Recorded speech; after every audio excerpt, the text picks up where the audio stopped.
Welcome back to Grassroots Media. Welcome back to this week's edition of the Baileyton Drug Company Danny Weems Show, presented by Starne's Barber, where we cover everything on the diamond with the North Green Lady Husky softball team. As always, I'm joined here with head coach Danny Weems. Coach, how we doing today? Doing good, Tyler. Good to see you. I know it's a rainy day today. We're back at it. I know our streak of good weather finally ended. I think that's how it's probably going to be for most of the week. Unfortunately, it seems like that's been the reoccurring thing every week. Is it's been bad weather, postponements, cancellations, and of course it hits probably the worst time of the year during the postseason. Yeah, it's kind of tough this week for us too, because we have to get a double elimination tournament completed. Now it's going to be between Tuesday and Friday. We've got to get a double elimination tournament completed.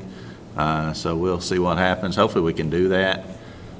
Play at Unaka. Their field does pretty good, I think, with water. So we're going to put it to the test this week. I hope you get those in. If not, I mean, like you mentioned right before we cut this on, it'd be nice if it was single elimination or change to it. It would be. That, going in as the 1 seed, that would be maybe an advantage for us. Still, you got to win the games that are in front of you.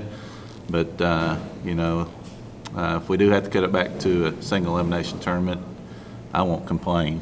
I'll be okay with that format as well.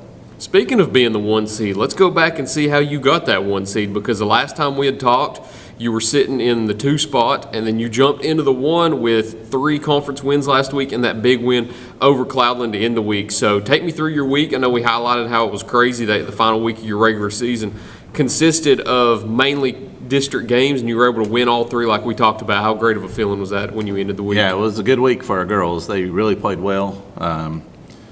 Played against University High, and on Monday went up there and had a good win. It's kind of a crazy game too. When you look at the score, you have the score. 24-11. 24-11. 35 total runs. It was a crazy game, but this time of year you never know what's going to happen. We were a little shorthanded on players. We were missing a couple of our players, and University High, they benefited us. I think they had 14 walks maybe in the game. They walked our hitters, so anytime you get 14 walks, you hope that you can score a lot of runs, and we did.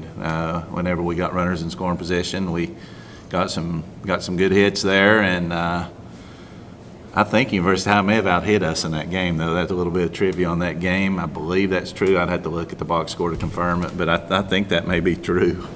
But anyway, that was a good win on Monday. Then I believe we came back on Tuesday and went into Greenville, played them on senior night at Greenville. And, we've talked many times about it. Greenville's a really good team, and they beat us pretty bad there in that game. I think we may have had 2 hits, did not score. But good night for Greenville on their senior night. They had a fun night, not so fun for the North Green Huskies. But anyway, back to our week. We did have a good week, even with that big loss there. Wednesday we play here at home against Unaka, 4:30 start. Played really good. Played a good game. We won that game 2-0. Our girls played defensively a clean game, and we got enough runs. I'd like to have more cushion. You're always nervous there when a ball game is that close, but our girls played well defensively and shut out a pretty good little Unaka team. So that was a good win for us, and we put ourselves in a good position going up to Cloudland on Wednesday or on Thursday. Cloudland, they beat us the first time we played them 3-1, so we knew we had to go up there and win by 3 or more in order to get the first seed in the district tournament. So you definitely gave yourself some cushion that game. We did. And this is one of those games, kind of crazy, where may have been the best game we've played all year, truthfully. They've got a good little freshman pitcher. I've talked about her.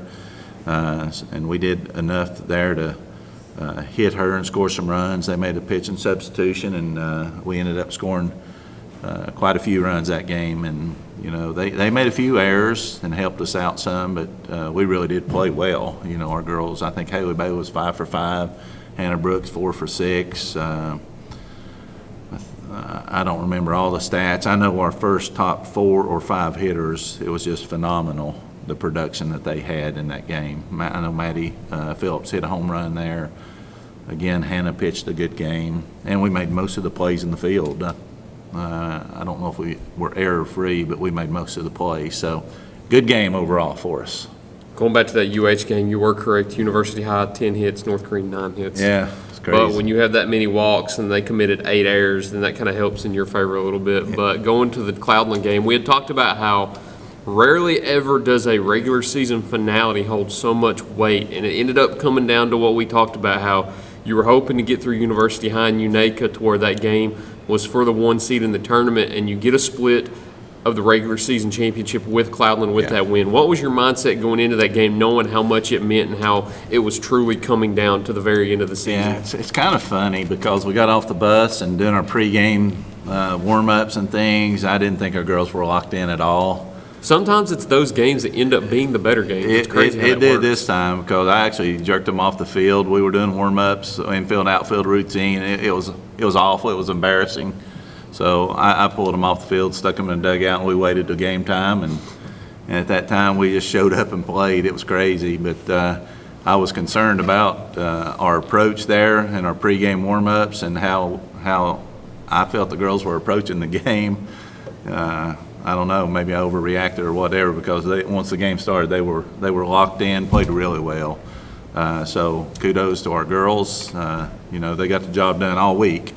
They could have easily lost one of those 3 games. They were all, any game in our conference is losable or winnable. It's kind of one of those deals. So kudos to them. They were locked in and got the job done, and proud of them. We had talked about last week it would have been great to come in here and talk about a sweep with 4 wins, but at the very least, get those 3 conference wins, and you did just that too with emphatic wins over University High, Unaka, and Cloudland. And a big win over Unaka because we talked about how competitive they've been over the year, and it proved true being a 2-0 final. Yeah, they are a good team, and it's kind of a rivalry we've developed, I guess, with all of our conference teams, but kind of especially with Unaka because it's been back and forth the past few years.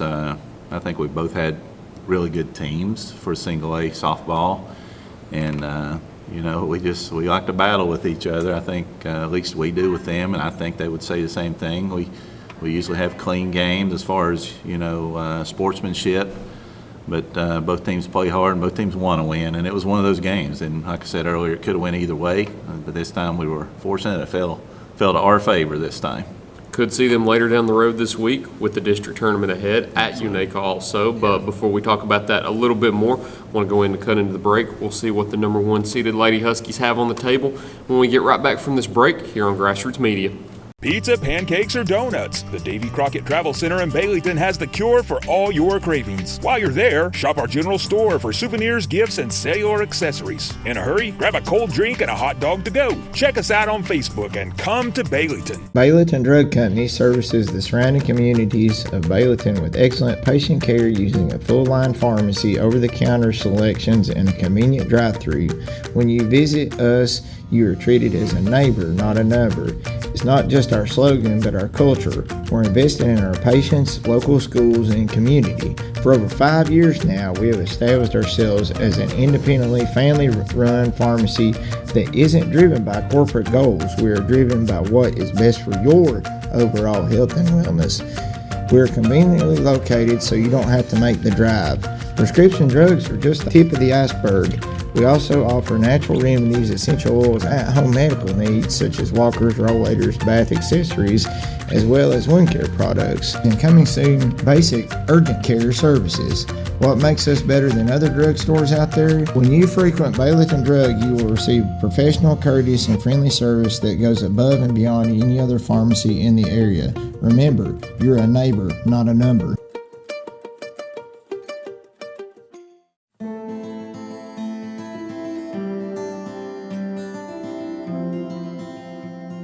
My name is Robert Starnes. I'm a lifelong resident of Northern Greene County, where I currently reside here with my wife and 3 children.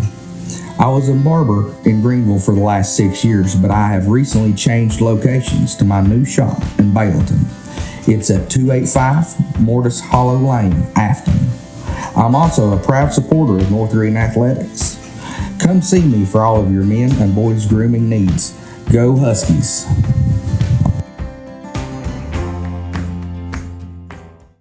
Welcome back to Grassroots Media. Welcome back to this week's edition of the Baileyton Drug Company Danny Weems Show, presented by Starne's Barbershop, where we cover everything on the diamond with the North Greene Lady Husky softball team. As always, I'm joined here with head coach Danny Weems.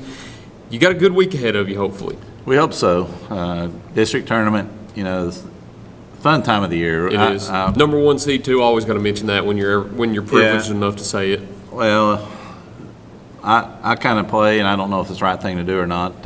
Everything leading up to this is kind of the preseason almost. Then you get to the postseason tournament, and hopefully that's where we want to make a little run and perform well. Leading up to this, certainly last week we did play well, so hopefully we are getting a little momentum going in the right direction, and hopefully we can keep it rolling here. And this time of the season you lose the wrong games and the season's over. So hopefully we can play well and keep it going for another week or two or three. We'll see. Take me through the tournament and tell me the layout, because I know it's double elimination. Was originally Monday, Tuesday, Wednesday, Thursday, now been moved to Tuesday through Friday, but has to be completed by Friday. So take me through the format and what will happen on each day. Yeah, if I can recall this, I'll try my best. I know we are going to push it back a day as far as we go right now. So we'll push the opening round on Tuesday. All four teams will one will play 4, 2 will play 3. And then we'll follow that up the following day, which now is a Wednesday. And I think we're going to be able to go 5 o'clock and 7 o'clock on Wednesday evening. And that'll be the winners of the first 2 games will play, and then the losers of the first 2 games will play. And then we'll come back in on Thursday. And I guess the winner in the losers bracket will then play the loser from the winners bracket. And that'll be an elimination game there as well, and an entry into the region tournament if you win that game. So then Friday, as the way it's scheduled right now with the one-day postponement, Friday would be the championship night, and could be a single game or a doubleheader depending on which team wins there. So it looks like we're going to hopefully get the tournament in at least by Friday. TSSAA says that's the date it must be complete by. So we're going to try our very best to make that happen. Looking at the forecast, though, there's more rain coming in. Hopefully we don't have to do anything crazy and play 3 or 4 games on a night, because anytime you try to play extended games like that, you'll have one team at a disadvantage, truthfully. Because playing back-to-back, or having one team only having played 1 game the night before and one team playing 2 games. So, hopefully we can maintain the fair play aspect of the district tournament and get it completed by Friday, which is our target. So hopefully we can make that happen. This will be uploaded tonight. I'm going to upload it before the tournament. I just want to warn you that before this next question. So don't give away too much info. But whenever you're playing a tournament setting like this, where it's back-to-back days, and in some cases, if it becomes that, you have to play 2 in one day, how do you kind of stay on your toes and go into preparation with that?